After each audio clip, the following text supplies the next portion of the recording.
ড্রয়িংটা হলো, এবারে লেভেলিংগুলো দেখে নিই। মেল রিপ্রোডাক্টিভ সিস্টেম এর মধ্যে কী কী পার্টগুলো রয়েছে। এটা হলো স্ক্রোটাম, এটা হলো টেস্টিস, এটা এপিডিডাইমিস, এপিডিডাইমিস।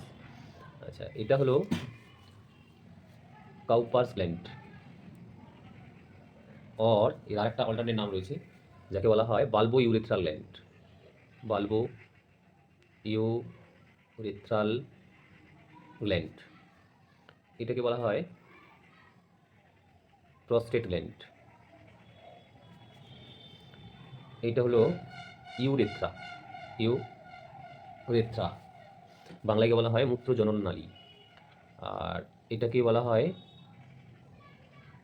সেমিনাল ভেসিকল, এটাকে বলা হয়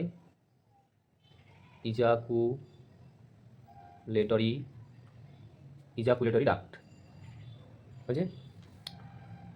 আর এইখান থেকে এই পোর্শনটাকে একে বলা হয় পেনিস।